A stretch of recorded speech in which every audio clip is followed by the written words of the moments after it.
Hello students, welcome to our YouTube channel knowledge hub. Knowledge hub में आपका एक बार फिर से स्वागत है।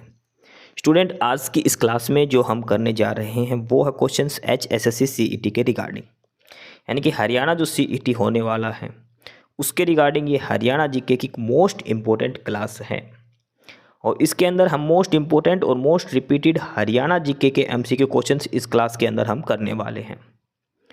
ये मोस्ट इंपॉर्टेंट क्लास लगा के चलिए जो CET का एग्ज़ाम होने वाला है उसके रिगार्डिंग हरियाणा जीके इसके अंदर दी गई है। एक चीज़ और, जो कैंडिडेट पहली बार हमारा ये जो वीडियो देख रहे हैं तो उनको बता दें कि आप हमारा नॉलेज हब जो टेलीग्राम चैनल है जिसका लिंक हमने डिस्क्रिप्शन बॉक्स में दिया गया, वहाँ से आप हमारे टेलीग्राम चैनल पर जुड़ जाएँ ताकि आपको क्लास की PDF वगैरह मिल जाए। साथ के साथ जो नए कैंडिडेट्स हैं यूट्यूब पर हमें पहली बार देख रहे हैं तो वो हमारा यूट्यूब चैनल नॉलेज हब को सब्सक्राइब जरूर कर लें ताकि आपको टाइम टू टाइम अपडेट्स मिलती रहें। तो चलिए आज की हम क्लास स्टार्ट करते हैं और फटाफट से आज के सारे क्वेश्चंस हम देखते हैं कौन कौन से क्वेश्चंस हैं।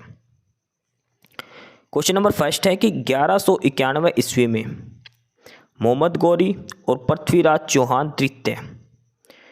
देखो 1191 में जो मोहम्मद गौरी और पृथ्वीराज चौहान के बीच में जो युद्ध हुआ था वो हुआ था तरावड़ी के अंदर, तराइन की लड़ाई जो बोलते हैं। पहली लड़ाई हुई थी 1191 में जिसमें पृथ्वीराज चौहान जीत गया था। दूसरी लड़ाई हुई थी तराइन की 1192 में, उसमें मोहम्मद गौरी जीत गया था जयचंद की वजह से। तो कहाँ पर हुई थी ये लड़ाई? हुई थी तराइन की लड़ाई जो बोलते हो तरावड़ी के अंदर हुई थी। 1191 में पहली हुई थी, 1192 में दूसरी हुई थी। अगला क्वेश्चन है खेलो इंडिया यूनिवर्सिटी गेम 2024। खेलो इंडिया यूनिवर्सिटी गेम्स 2024 में कौन सी यूनिवर्सिटी पहले पर रही? और वो थी चंडीगढ़ यूनिवर्सिटी। खेलो इंडिया यूनिवर्सिटी गेम्स 2024 में पहला स्थान रहा है चंडीगढ़ यूनिवर्सिटी का। नेक्स्ट है क्वेश्चन नंबर 3, पंडित जसराज का संगीत किस घराने से संबंधित है? पंडित जसराज किस घराने से संबंधित हैं? तो पंडित जसराज वो है मेवाती घराने से। पंडित जसराज किस घराने से संबंधित है? मेवाती घराने से। अगला क्वेश्चन है कि जब 2023 में जब GST कलेक्शन हुआ था तो हरियाणा कौन से नंबर पर था? चौथे नंबर पर। 2023 GST कलेक्शन में हरियाणा ऑल ओवर इंडिया के अंदर चौथे नंबर पर था। कौन से नंबर पर था? चौथे नंबर पर था। ये है काफ़ी इंपॉर्टेंट क्वेश्चन, क्वेश्चन नंबर 5। इसको आप मोस्ट इंपॉर्टेंट क्वेश्चन लगा के चलिए। इसमें है कि हरियाणा पुलिस देश की पहली ऐसी पुलिस बन गई है जिसने first immediate response action first immediate response application शुरू की, यानी कि एक FIR एप्लीकेशन की है। इसका मतलब है कि first immediate response application. First immediate FIR का मतलब है F for first, I for immediate, R for response. First immediate response application शुरू की है एक FIR। इससे आपको तुरंत पुलिस सहायता मिलती है। तो ये जो FIR जो ऐप शुरू की गई है ये कौन से डिस्ट्रिक्ट में की गई थी? फरीदाबाद के अंदर। हरियाणा पुलिस ने एक FIR नाम से एक ऐप भी चलाई है। इसकी फुल फॉर्म है फर्स्ट इमीडिएट रिस्पॉन्स एप्लीकेशन, और ये कौन से डिस्ट्रिक्ट में चलाई है? फरीदाबाद डिस्ट्रिक्ट के अंदर चलाई है। नेक्स्ट है क्वेश्चन नंबर 6, किस पुराण में हरियाणा को हरियाली नाम दिया गया है? हरियाणा को हरियाली दिया गया है स्कंद पुराण के अंदर। हरियाणा राज्य को हरियाली नाम दिया गया है स्कंद पुराण के अंदर। क्वेश्चन नंबर 7 है हरियाणा का कौन सा भौगोलिक विभाजन शिवालिक की पहाड़ियों से घिरा हुआ है? यानी जो शिवालिक की पहाड़ियां हैं वो हरियाणा के किस क्षेत्र में हैं? तो वो पूर्वी हरियाणा का जो मैदान का जो क्षेत्र है उधर है शिवालिक की पहाड़ियाँ। पूर्वी हरियाणा का जो मैदान है वो जो शिवालिक की पहाड़ियों से घिरा हुआ है। अगला है क्वेश्चन नंबर 8, और यह है टोपरा अभिलेख। टोपरा अभिलेख को किसने दिल्ली में स्थानांतरित किया? टोपरा अभिलेख यमुनानगर, वो उसको उठाकर दिल्ली में किसने ले गया? ये लेके गया था फिरोज शाह तुगलक। टोपरा अभिलेख इसको दिल्ली स्थानांतरित किसने किया था? फिरोज शाह तुगलक ने। अगला क्वेश्चन है थानेसर को अपनी राजधानी बनाकर वर्धन वर्ष की स्थापना किसने की थी? थानेसर को अपनी राजधानी बनाया और वर्धन वर्ष की स्थापना हो गई थी, तो वो किसने करी थी? प्रभाकर वर्धन ने। प्रभाकर वर्धन ने वर्धन वंश की स्थापना की थी, थानेसर को अपनी राजधानी बनाया था। अगला है क्वेश्चन नंबर 10, यह है कि हरियाणा का सबसे पुराना कारावास यानी कि सबसे पुरानी जेल हरियाणा में कहाँ पर है? वो है अम्बाड़ा डिस्ट्रिक्ट के अंदर। कहाँ पर है वो? अम्बाड़ा डिस्ट्रिक्ट के अंदर है। अम्बाला इसका आंसर हो जाएगा। अगला क्वेश्चन है, रत्नावली की रचना किसने की? रत्नावली की रचना किसने करी थी? हर्षवर्धन ने। रत्नावली की रचना, रत्नावली प्रियदर्शिका, ये इनकी रचना करी थी हर्षवर्धन ने। अगला है क्वेश्चन नंबर 12। नेक्स्ट है क्वेश्चन नंबर 12। क्वेश्चन नंबर 12 में है कि किस राजपूत गुर्जर वंश ने 9वीं शताब्दी से 12वीं शताब्दी तक वर्तमान दिल्ली और हरियाणा के कुछ हिस्सों पर शासन किया?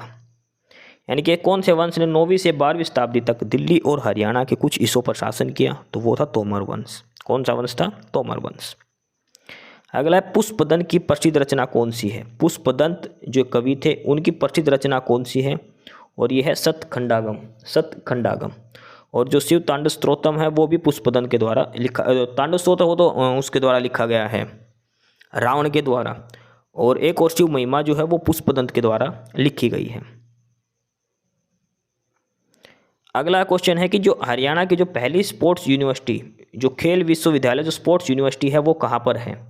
हरियाणा की जो पहली स्पोर्ट्स यूनिवर्सिटी है वो है सोनीपत डिस्ट्रिक्ट के अंदर। कहाँ पर है? सोनीपत डिस्ट्रिक्ट के अंदर है। ये ध्यान रखना, सोनीपत के अंदर पहली स्पोर्ट्स यूनिवर्सिटी। अगला है, हरियाणा में जलोढ़ के मैदान या फिर घग्गर यमुना मैदान की प्राथमिक विशेषता क्या है? तो इसमें है कि इसमें उपजाऊ मिट्टी के मैदान शामिल हैं और यह एक महत्वपूर्ण सामाजिक आर्थिक क्षेत्र बनाता है। जो जलोढ़ मैदान या फिर जो घग्गर यमुना के जो मैदान है, देखो जहाँ से नदियाँ जाएगी वहाँ पर उपजाऊ भूमि अपने आप बन जाएगी। तो इसलिए जो घग्गर और यमुना का जो मैदान है ये उपजाऊ मैदान होते हैं। नेक्स्ट है क्वेश्चन नंबर 16। ये कि हरियाणा के निम्नलिखित कौन सा बागर और लहरदार रेतीले मैदान का हिस्सा है? बागर और लहरदार रेतीले मैदान ये है सिरसा, हिसार और भिवानी डिस्ट्रिक्ट की तरफ। सिरसा, हिसार और भिवानी डिस्ट्रिक्ट की तरफ जो लहरदार रेतीले जो मैदान है ये पाए जाते हैं। इसमें महेंद्रगढ़ का एरिया भी शामिल है। अगला क्वेश्चन है, हरियाणा में उर्दू साहित्य अबाबिल किसके द्वारा लिखा गया था? एक उर्दू साहित्य अबाबिल, ये किसके द्वारा लिखा गया था? ये लिखा गया था ख्वाजा अहमद अब्बास। ख्वाजा अहमद अब्बास के द्वारा। नेक्स्ट है क्वेश्चन नंबर 18। हरियाणा के गुरुग्राम में स्थित लोक वार्ता संग्रहालय है। कौन सा संग्रहालय है गुरुग्राम के अंदर? और वो है उरुस्वती संग्रहालय। गुरुग्राम के अंदर कौन सा म्यूजियम है? उरुस्वती म्यूजियम है गुरुग्राम डिस्ट्रिक्ट के अंदर। क्वेश्चन नंबर 19 है, भ्रीभूम उपदेश की रचना हिंदी में किसने की? भ्रीभूम उपदेश की रचना किसने की? और ये की थी चौरंगी नाथ ने। किसने करी थी? चौरंगी नाथ ने। पानीपत की विशेषता क्या है? और यह है हैंडीक्राफ्ट, जो इसके हाथ से जो हथकर का जो परंपरा है, इसके बुनकरों का शहर इसीलिए कहा जाता है कि हैंडीक्राफ्ट यहाँ पर काफ़ी फेमस है पानीपत की। ठीक है, बुनकरों का शहर भी इसको कहा जाता है। क्वेश्चन नंबर 21 ये जरूर छपेगा, चाहे किसी भी पेपर में छपे, किसी भी तरह से छपे ये। इवन ये सेंट्रल गवर्नमेंट का एग्जाम है उसमें भी छपेगा कि जो सुप्रीम कोर्ट ऑफ इंडिया है, भारत का जो सुप्रीम कोर्ट है, उसने हाल ही में हरियाणा के एक वन्य जीव अभ्यारण्य, वहाँ पर 4 बांध बन रहे थे, उसके निर्माण पर रोक लगा दी। वन्य जीव अभ्यारण्य है हरियाणा को, वहाँ पर 4 बांध बन रहे थे, उन पर रोक लगा दी। और वो है कलेसर वन्य जीव अभ्यारण्य यमुनानगर के अंदर। कलेसर वन्य जीव अभ्यारण्य, वहाँ पर 4 डैम बनाए जा रहे थे government of Haryana, government of India के सहयोग से, लेकिन सुप्रीम कोर्ट ऑफ इंडिया ने उन पर बैन लगा दिया है। ये ध्यान रख के चलना आपको, कलेसर वन्य जीव अभ्यारण्य। अगला क्वेश्चन तो सेम ही आ गया कि कलेसर वन्य जीव अभ्यारण्य है कहाँ पर? कलेसर राष्ट्रीय उद्यान ये है यमुनानगर के अंदर। कहाँ पर है कलेसर राष्ट्रीय उद्यान? यमुनानगर के अंदर। अगला क्वेश्चन है कि किसानों को सौर जल पंपिंग सिस्टम के लिए कितने % सब्सिडी दी जाती है? काफ़ी इंपॉर्टेंट क्वेश्चन है। क्यों? क्योंकि चर्चा में है, सोलर सिस्टम्स लगाए जा रहे हैं, तो इस वजह से किसानों को कितनी सब्सिडी मिलती है इस पर? 75%। 75% किसानों को सब्सिडी दी जाती है। नेक्स्ट है इसमें क्वेश्चन नंबर 24। क्वेश्चन नंबर 24 है कि हरियाणा का राज्य पशु क्या है? हरियाणा का स्टेट एनिमल क्या है? और वो है ब्लैक बक, जो नील गाय जिसको बोलते हैं, वो हरियाणा का राज्य पशु है। और जो काला तितर है वो राष्ट्रीय राज्य पक्षी है। पक्षी पूछे तो काला तितर आ जाएगा, पशु पूछे तो जो ब्लैक बक जो हिरण होता है वो है काला हिरण। नील गाय भी ऑप्शन हो, अगर पहले हिरण है तो हिरण लगाना है, उसके बाद नील गाय पे जाना। कई जगह हिरण नहीं होता, नील गाय होती है, तो नील गाय पे ऑप्शन लगाना है आपको। लास्ट क्वेश्चन है, सिंधु घाटी सभ्यता का भारतीय सतल सबसे बड़ा कौन सा है? और वो है राखी गढ़ी हिसार के अंदर। सिंधु घाटी सभ्यता का सबसे बड़ा स्थल है राखी गढ़ी, और वो कहाँ पर है? हरियाणा के अंदर। ये ध्यान रखना है। भारत में जो एस्पिरेंट्स यही था आज की इस वीडियो में आपके लिए, ठीक है। और बाकी अगर कुछ नहीं समझ में आया या कुछ पूछना हो या फिर किसी स्पेसिफिक टॉपिक पे पूछना हो, वीडियो बनवानी हो, तो आप कमेंट बॉक्स में कमेंट कर सकते हैं, ठीक है। बाकी आप हमारा चैनल नॉलेज हब को सब्सक्राइब जरूर करें, अपने फ्रेंड्स को रिकमेंड करें और वीडियो को लाइक करें, शेयर करिए, जुड़े रहिए हमारे साथ। मिलते रहेंगे आपके साथ रोज़ रोज़ नए कंटेंट के साथ, नई अपडेट्स के साथ, ठीक है। और चैनल को शेयर ज़रूर करें अपने फ्रेंड्स के साथ। एक बार फिर से जो एस्पिरेंट्स, जो कैंडिडेट्स नए हैं, वो चैनल को सब्सक्राइब जरूर करें, अपने चैनल नॉलेज हब, ठीक है। मिलते हैं नई अपडेट्स के साथ, तब तक के लिए बाय।